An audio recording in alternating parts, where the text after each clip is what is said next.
자, 안녕하십니까. 주식회사 탄도부동산 김효성 대표입니다. 제가 저희 커뮤니티에다가 Q&A라고 해가지고 이렇게 게시글을 올려놨었어요. 이런 식으로. 그런데 진짜 댓글이 저는 상상도 못했어요. 이 정도까지 댓글이 나올 거라고는. 근데 정말 필요한 것들에 대해서 이렇게 댓글을 많이 주셨어요. 막 이런 거 저런 거 뭐 많이 질문을 하셨는데 제가 오늘 여기 있는 댓글들 하나하나씩 설명을 해드리도록 하겠습니다. 자, 배성현님께서 댓글 달아주신 거예요. 지금 보시면은 GDP가 3,000불인데 메트로폴이라고 되어 있는 30평짜리 보니까 10억이냐? 그게 말이 되냐? 사실 이게 비싸요. 비싸긴 한데 이 GDP 3,000불인 곳에서 메트로폴 가격이 30평짜리 10억 굉장히 비싸죠. 비싼데 그렇게 생각하시면 돼요. 한국의 가장 좋은 아파트를 뭐 예를 들어서 서울에 강남에 좋은 아파트가 있어요. 그 아파트가 뭐 30평짜리가 대략 뭐 한 4, 50억 한다 라고 하면은 물론 한국에서 일반적인 GDP 3만 불 받으시는 분들이 그런 아파트를 사기가 어렵죠. 그런 것처럼 여기서도 가장 중심에 있는 아파트에 메트로폴 정도면, 그러니까 메트로폴 말고 변두리로 나가시면은 7천만원짜리 8천만원짜리 아파트들도 있어요.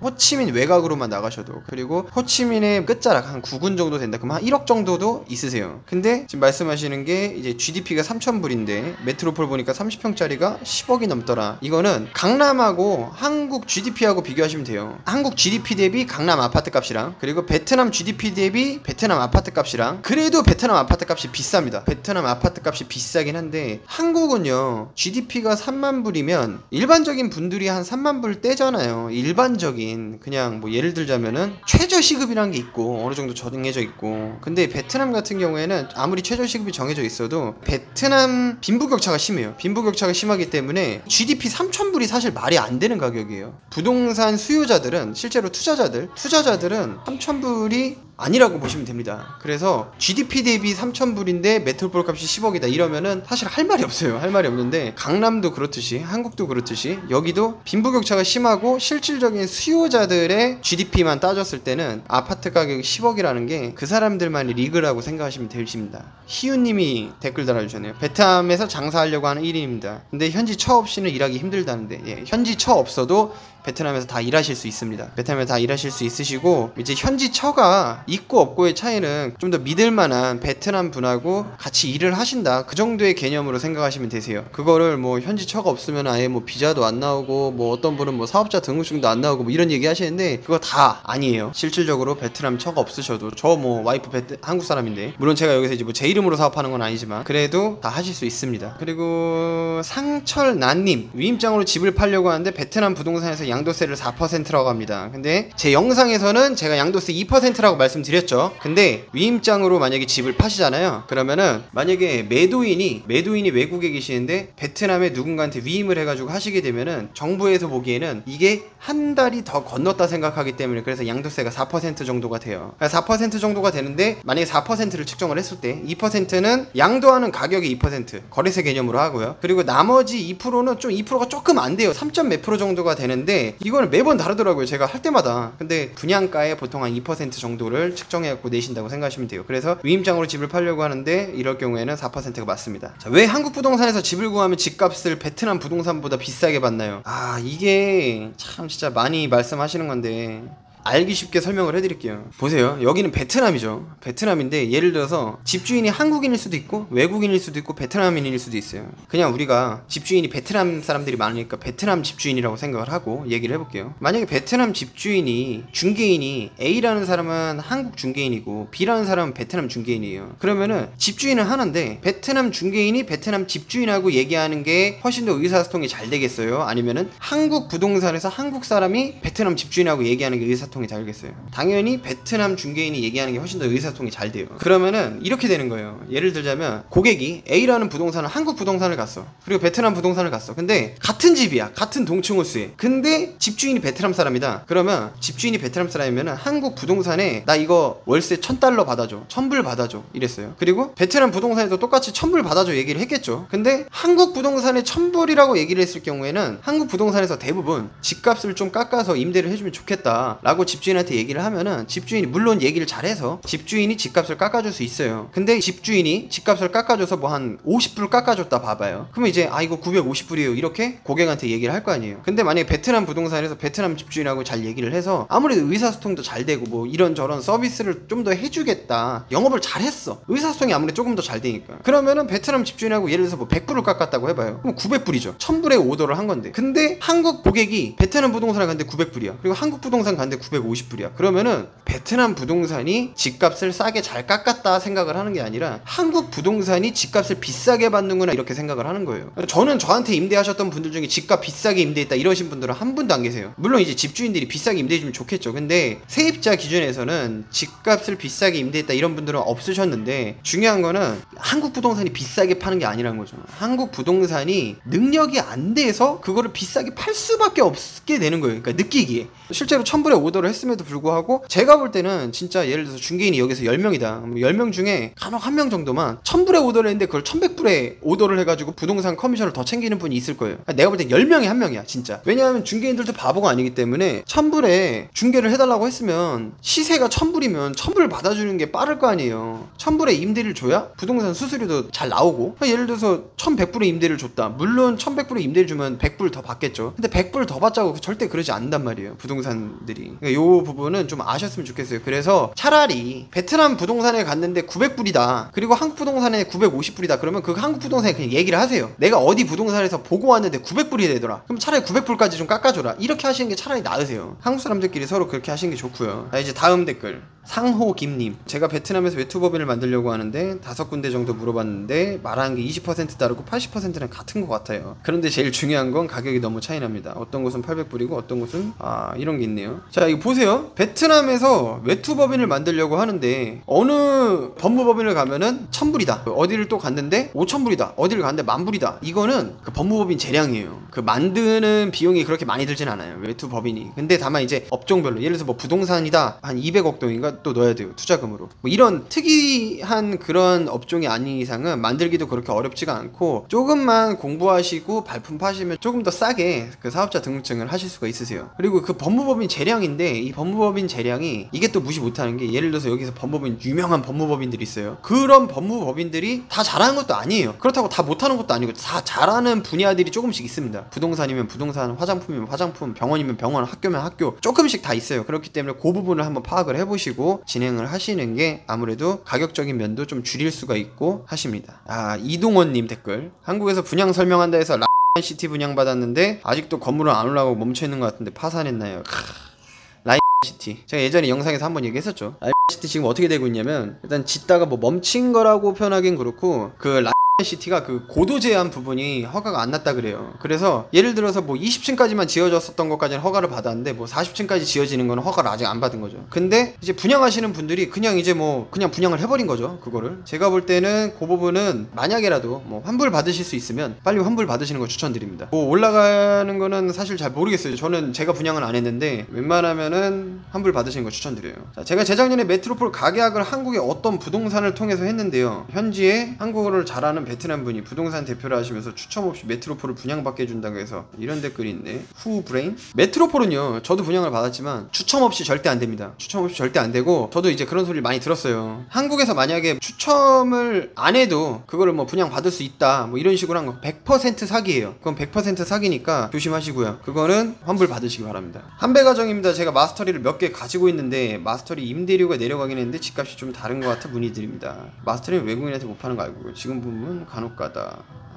마스터리 집값이 약간 좀 있죠. 그게 왜냐하면은 마스터리가 베트남 사람도 살 수 있었고 외국인도 살 수 있었어요 분양 때는. 근데 이제 분양 끝나고 나서 SPA 쓰고 나서 미등기 전매, 그러니까 SPA 쓰고 나서부터는 외국인이 외국인한테 못 팔고 베트남 사람한테만 파는 특선 아파트예요. 근데 아무래도 외국인들이 갖고 있는 집들은 대부분 여윳돈으로 산 거기 때문에 집값을 잘 안 내려요. 근데 베트남 현지인이 대출을 받아서 샀었던 마스터리 집 같은 경우에는 지금 분양가에도 나오는 게 간혹 있어요. 근데 간혹이라도 분양가에 나오는 게 있다는 거는 집값이 떨어졌다는 거예요. 베트남 쿼터는. 그렇기 때문에 이게 아무래도 이제 대출값도 갚고 그래야 되는데 이제 뭐 코로나 때문에 관광 무너지고 여기 무너지고 저기 무너지고 그러면 쭉 무너지다 보면은 실제로 지금 대출 이자를 못 내는 경우들이 있어요. 그럼 대출 이자를 못 내면 어떻게 되냐? 안 되잖아요. 대출 이자를 못 내니까 이자 못 낼 바에는 팔자 그래가지고 그냥 분양가에 혹은 마이너스 피해 뭐 프리미엄이 있어도 제가 얼마 전에도 봤는데 그렇게 많지 않더라고요. 그렇기 때문에 그런 부분들은 좀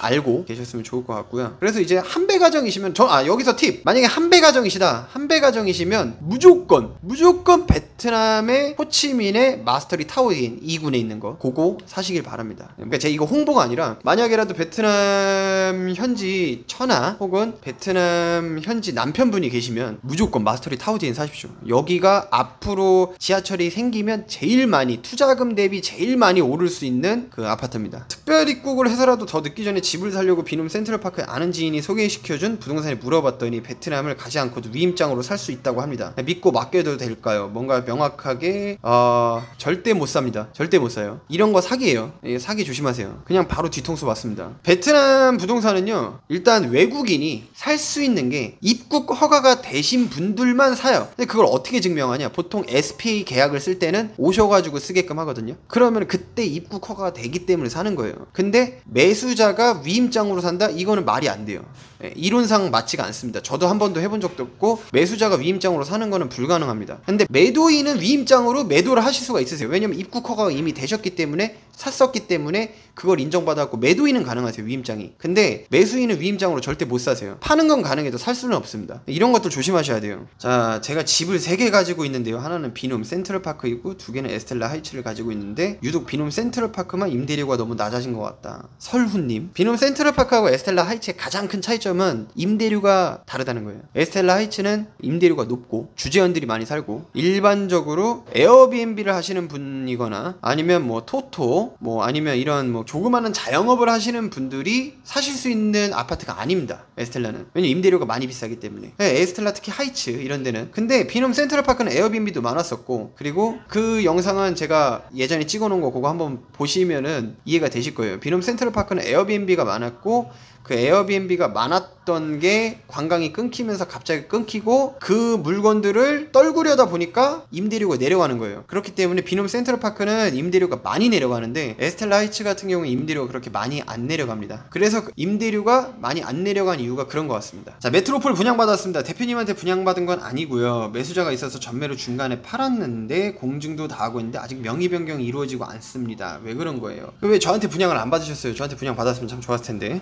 저희는 분양도 하고 아파트 임대도 하고 많이 합니다. 일단은 이 메트로폴이 지금 왜 안 되는 거냐면요. 시행사 그 메트로폴이 그래도 여기서 꽤 괜찮은 회사 중에 하나예요. 그 썬킴랜드라고 천연자원환경부와 호치민시 인민위원회에서 아직 도로에 대한 가격을 책정하지 못해서 국세청에서 세금 고지서 및 세금 영수증을 발행 못하고 있어서 지금 그런 거라고 합니다. 그래서 실질적으로 지금 SPA 계약을 하신 다음에도 지금 명의 변경이 안 되시는 분들이 많이 계신데 그거는 제가 볼 때는 이제 곧 해결이 될 것 같고요. 지금 현재 이제 뭐 썬킴랜드 그 법률팀에서도 구정 지났으니까 관련 기관에서 피드백을 좀 받을 수 있을 거라고 예상을 하고 있으니까 아마 그거는 좀 기다리시면은 진행이 되실 것 같습니다. 혹시라도 이제 명의 변경, 메트로폴 특히 명의 변경을 하실 것 같으시면 미리 그 시행사에 말씀을 해주세요. 그래서 시행사에 말씀을 한 다음에 그 다음 진행하시는 것이 좋아요. 시행사에서 이제 어떻게 해야 된다 이러면서 뭐 다 알려줄 거예요. 김성현님, 베트남 진짜 코로나 청정 지역인가요? 코로나 여기요. 나름 저는 제가 볼 때 코로나 청정 지역이라고 봐요. 실질적으로 마스크는 다 쓰고 다니는데 아직까지는 되게 민감하게 반응은 하는데 코로나가 걸리신 분들이 그렇게 많지는 않아요. 그래서 실질적으로 많이 없기 때문에 지금 딱 코로나 상황이 어떠냐면 일단 사람들이 많이 모이는 거는 조금 자제를 하라고 하고요. 그리고 헬스장은 얼마 전까지 문을 닫았다가 이제 풀렸고요. 수영장하고 그리고 뭐 예를 들어서 아파트를 출입할 때 온도 체크 정도 하고 마스크는 다 착용하고 딱 요 정도 지금 하고 있고요. 뭐 생활하는 데에는 크게 지장은 없어요. 지금 코로나 때문에 뭐가 뭐 불편하다 이런 거는 없고. 자, 그리고 김성희님이 또 댓글을 하나 남겨주셨는데 2016년에 제가 분명 분양받았을 때 베트남 사람하고 외국인하고 분양가 똑같다 해서 분양받았는데 실제로 지금 집값을 따져보니 베트남 사람보다 외국인 집값이 비싼 것 같다. 왜 그런가요? 2016년에 어떤 걸 분양받으셨는지 모르겠는데 제가 분양했었던 아파트들 중에서 외국인하고 베트남 사람하고 분양가가 조금 달랐던 거는 메트로폴밖에 없었어요. 뭐 비놈이나 마스터리나 이런 거 다 분양가 똑같았었고요. 다 다른 모든 제가 분양했었던 것 중에서 딱 하나 메트로폴만 분양가가 달랐는데 이거는 분양가가 달랐다기보다 베트남 사람은 만약에 이제 연구소유니까 베트남 사람은 만약에 SPA 계약서로 세일즈 컨트랙트로 하게 되면은 3억이다. 그러면은 외국인이 롱텀 리스로 했을 때는 3억인데 만약에 외국인도 SPA로 한다. 그렇게 되면은 그때 가격이 5%인가 10%인가 조금 더 붙었었던 걸로 기억을 해요. 그래서 뭐 그거는 다 기본적으로 분양 받으셨던 분들이 다 인지하시고 분양 받으셨던 거고요. 그리고 안녕하세요. 베트남에서 주재하는 걸 목표로 열심히 공부하고 있는 구독자입니다. 싼님, 하노이와 호치민 두 곳 가운데 한 군데를 선택한다면 어디를 선택해야 할까요? 저는 호치민이죠. 저는 호치민에 오래 살았기 때문에 사실 이제 하노이 날씨보다는 저는 호치민을 더 좋아합니다. 하노이는 근데 잘 안 살아봤어요. 제가 한 1년 살아봤나 하노이에? 그렇기 때문에 하노이는 그렇게 잘 모르는데 저는 개인적으로 날씨나 뭐 이런 거를 봤을 땐 하노이보다는 호치민이 낫다고 보는데 교육은 하노이나 호치민이나 제가 볼 땐 국제학교 다 많기 때문에 충분히 괜찮다고 보고요. 아무래도 이제 호치민이 좀 인구가 더 많아요. 현지인들도 그렇고 그리고 한국 교민들도 그렇고 베트남 호치민이 조금 더 많기 때문에 아무래도 뭐 과외나 학원이나 이런 것들은 호치민이 조금 더 많다고 보시면 될 것 같고요. 자, 외국인하고 베트남인하고 분양가가 똑같나요? 저는 다르게 산 것 같은데 제가 아까 말씀드렸던 그런 부분이죠. 김명민님, 네, 그 메트로폴 같은 경우에는 그렇게 분양가가 좀 달랐어요. 같은 SPA라고 했을 땐 분양가가 좀 달랐고 하지만 기회가 롱텀 리스로 기회는 있었어요. 외국인들도 물론 이제 그런 롱텀 리스에 대해서 안 좋게 생각하시는 분들은 안 하셨고 좋게 생각하시는 분들은 하셨고 근데 그건 이제 개인의 선택이니까 가격이 다를 수 있었다는 거. 그리고 2TM 아파트 전망 알고 싶어요. 한국의 강남이 될지. 저는 충분히 가능하다고 봅니다. 네, 중간에 뭐 파산만 안 하면. 지금 엠파이어시티는 입주를 했고요. 그리고 메트로폴도 제가 볼 때는 올해 안에 입주를 할 것 같고요. 뭐 지금 GS도 진행하고 있고 더 리버라는 아파트도 진행하고 있고요. 지금 2팀이 전반적으로 지금 개발이 잘 되고 있고요. 저는 이제 그런 거를 사실 아파트를 보고 말씀드리는 건 아니고 제가 처음에 왔을 때 2팀이라는 도시는 진짜 늪지대 그 원주민들만 사는 그런 곳이었어요. 그래서 저 한 번도 가보지도 않았어요. 처음에 이렇게 겉에서 보기만 했지 함부로 들어갈 수도 없는 게 막 다 늪지대에서 막 빠지고 막 이랬는데 지금은 도로가 다 깔려 있잖아요. 살라 신도시도 있고 거기에 이제 쇼핑몰도 들어오고 하기 때문에 그런 도로들이 다 깔려 있고 하기 때문에 저는 앞으로 개인적으로도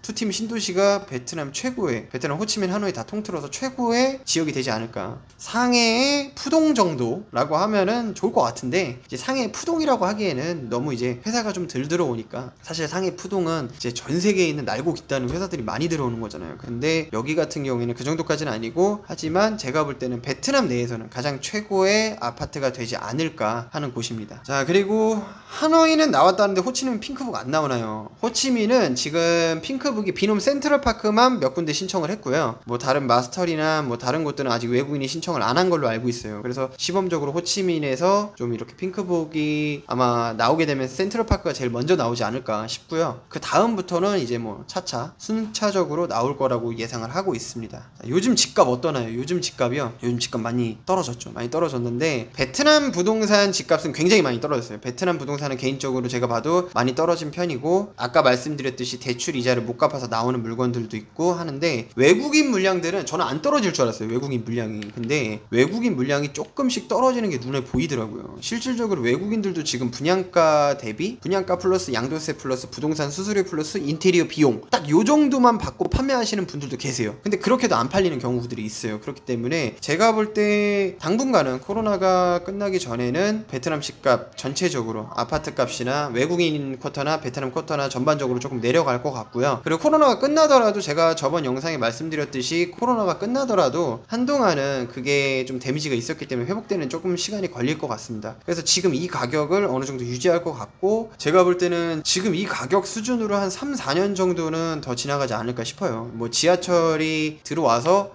그거에 대한 영향을 좀 받으면 모르겠지만 아직까지는 제가 볼 때는 지금 요 가격으로 이거보다 더 다운되지는 않을 것 같고요. 한 요 가격으로 한 3년 정도는 더 가지 않을까 싶습니다. 이건 저 개인적인 생각이에요. 김석호님, 네, 베트남에서 아파트 얼마 정도예요? 한국에서 아파트 얼마 정도 하나요? 이거나 똑같은 질문이에요. 베트남에서 아파트 얼마 정도 하나요? 뭐 어느 정도 최소한의 지역이나 아니면 뭐 금액이 어느 정도 있는데 어떻게 사고 싶다 이렇게 말씀을 하셔야지. 베트남에서 아파트 얼마 정도 합니까? 이거는 7천만 원짜리부터 15억까지 다양하게 있습니다. 대표님 저 기억하세요? 저 2년 전에 레지던스 분양받으려고 할 때 대표님께서 말리셨는데 그때 분양 안 받을 걸 그랬어요. 자, 레지던스 저한테 분양받겠다고 하셨던 분들 되게 많으셨어요. 근데 저는 안 팔았거든요. 그게 상황상 안 좋아가지고 앞으로도 지어질지 안 지어질지 잘 모르겠다, 저는 그렇게 말씀을 드렸어요, 처음부터. 그래서 분양을 안 했는데 지금까지도 지금 한 2년 됐죠. 2년 동안 못 짓고 있어요. 얘기 들어보면은 지금 뭐 6월달인가 8월달인가 분양 받았던 분들한테 연락이 왔다고 하더라고, 이메일로. 그래서 만약에라도 그때까지 분양을 안 하고 만약에 못 짓는다면 계약금을 환불해준다든가 뭐 중도금을 환불해준다는 이런 내용들이 있어요. 근데 그거는 내 주머니에 들어와봐야 아는 거다. 지금 주머니에 안 들어가고 그렇게 해가지고 지금 파산한 아파트들도 꽤 많아요. 뭐 얼마 전에는 뭐 95% 내라 뭐 이래가지고 파산한 아파트들도 있고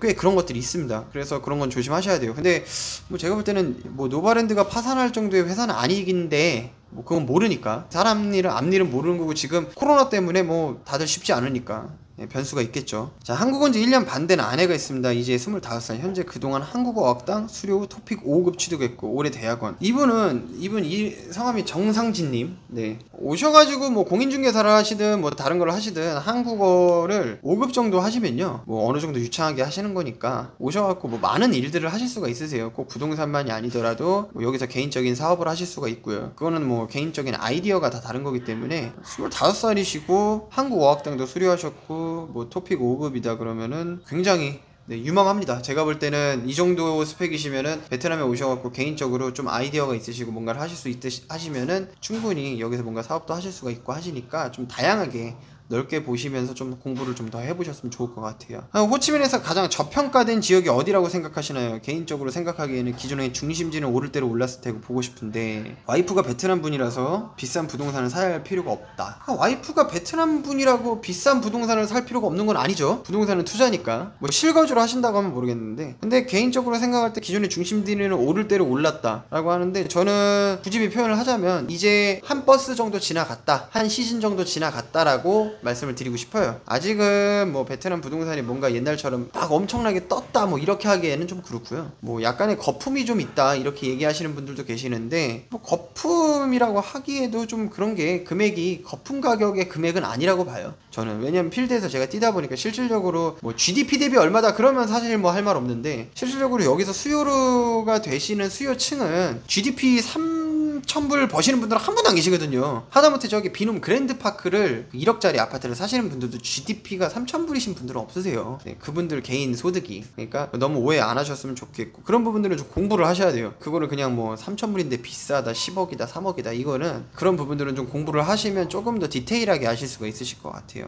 자, 오늘은요 제가 많은 댓글들을 적어주셨는데 이 댓글 적어주신 분들 너무나도 감사하고요. 정말로 감사합니다. 진심으로. 제가 안 그래도 컨텐츠도 조금 부족했었는데 이런 질문들 주셔가지고 제가 아는 범위 내에서 설명을 해드릴 수 있어서 좋았고요. 앞으로도 궁금하신 건 언제든지 카톡으로 물어봐 주시고, 그리고 댓글로 남겨주셔도 되고요. 언제든지 뭐 만약에 사고 처리, 뭐 사기 당했다, 뭐 아니면 뭐 뒤통수 맞았다 이런 거 어떻게 처리하냐 이런 분들 되게 많이 오세요.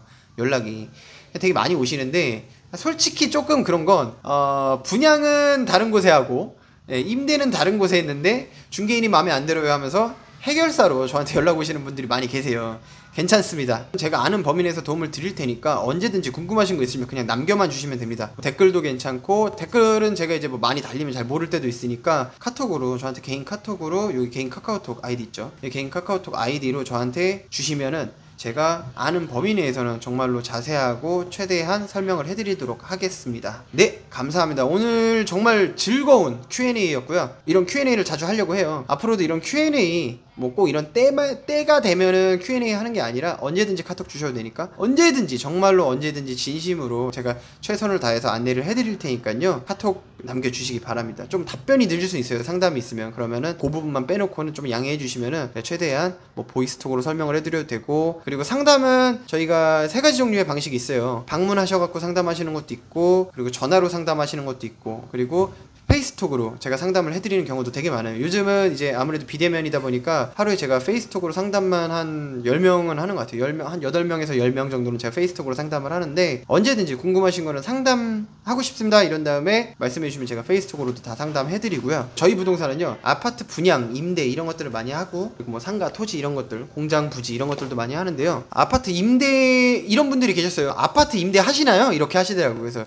아파트 임대도 합니다. 저희는 뭐 특히 이군 쪽 지역, 비놈 센트럴파크, 뭐 마스터리 에스텔라 하이츠, 큐트 타우디엔, 임페리아 칸타빌 이런 쪽은 저희들이 대부분 다 아파트 임대를 해드리고요. 아파트 임대도 하고요. 아파트 임대하실 때 또 궁금하신 점들 다 카톡 남겨주시고요. 요즘 시세가 어떠냐, 임대료는 어떠냐 이런 것들 남겨주셔도 됩니다. 자, 오늘 Q&A 감사하고요. 항상 좋은 하루 되십시오. 구독, 좋아요 부탁드리겠습니다. 감사합니다.